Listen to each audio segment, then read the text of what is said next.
Kata Kiai Maman MUI jangan dibubarkan, cukup diaudit dan dibenahi. Desakan pembubaran Majelis Ulama Indonesia (MUI) muncul usai salah satu pengurus MUI Ahmad Zain An-Najah ditangkap oleh Densus 88 atas dugaan terlibat jaringan teroris. Tagar "Bubarkan MUI" di lini masa pun muncul setelah Densus 88 menangkap Zain An-Najah yang dituding merupakan anggota Dewan Syuro Jamaah Islamiyah (JI). Seruan bubarkan MUI ini mendapat tanggapan beragam dari berbagai tokoh. Mayoritas mereka menolak bila MUI yang berdiri sejak tahun 1975 ini dibubarkan. Salah satu tokoh yang getol menolak pembubaran MUI adalah anggota DPR RI, Kiai Haji Maman Imanul Haq. Kata Kiai Maman MUI jangan dibubarkan, cukup diaudit dan dibenahi. Desakan pembubaran Majelis Ulama Indonesia (MUI) muncul usai salah satu pengurus MUI Ahmad Zain An-Najah ditangkap oleh Densus 88 atas dugaan terlibat jaringan teroris. Tagar "Bubarkan MUI" di lini masa pun muncul setelah Densus 88 menangkap Zain An-Najah yang dituding merupakan anggota Dewan Syuro Jamaah Islamiyah (JI). Seruan bubarkan MUI ini mendapat tanggapan beragam dari berbagai tokoh. Mayoritas mereka menolak bila MUI yang berdiri sejak tahun 1975 ini dibubarkan.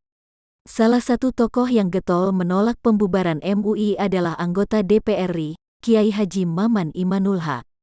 Kiai Maman yang juga Wakil Sekretaris Dewan Syuro DPP PKB ini menegaskan bahwa MUI dibutuhkan oleh Indonesia. Katanya, jangan lantaran ada satu pengurusnya yang diduga terlibat jaringan teroris maka MUI yang menjadi wadah ormas-ormas Islam malah dibubarkan. MUI sangat penting untuk bangsa Indonesia.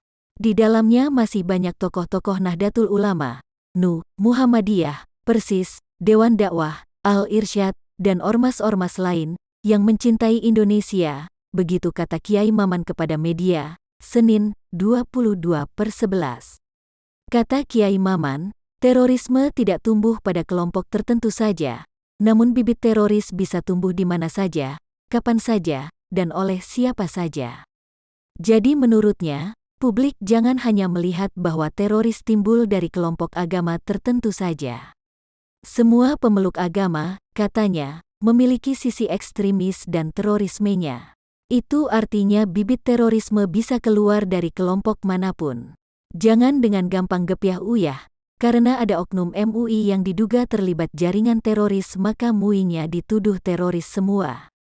Meski begitu, pengasuh Ponpen Al-Mizan Jatiwangi ini berharap momentum ini dapat dijadikan evaluasi dan pembenahan di tubuh MUI yang selama ini dinilainya eksklusif.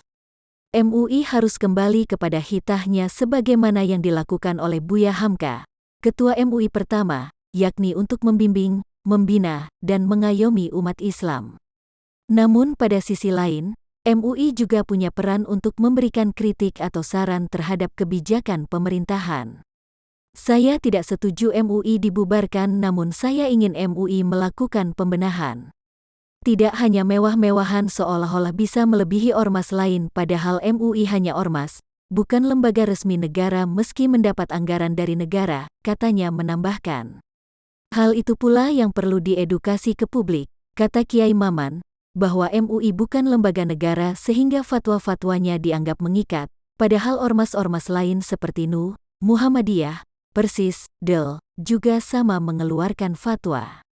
Kiai Maman juga mendorong adanya audit keuangan pada MUI sebagai bentuk transparansi dan akuntabilitas keuangan sebagai lembaga yang menikmati anggaran dari negara, termasuk juga audit terhadap keuangan yang didapat dari hasil sertifikasi halal. Meski begitu Kiai Maman mengingatkan kepada semua bahwa terorisme dan radikalisme adalah musuh bersama.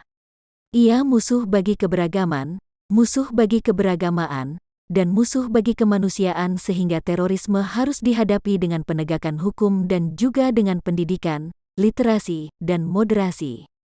Kiai Maman juga menegaskan dukungannya kepada Densus 88 dalam aksinya menangkap sejumlah terduga terorisme beberapa waktu lalu. Namun Kiai Maman juga mengingatkan pentingnya keterbukaan informasi atas penangkapan ketiga terduga teroris yang dikenal juga sebagai tokoh pendakwah, Sehingga kemudian tidak muncul syakwa sangka, seolah-olah bahwa rezim ini anti umat Islam.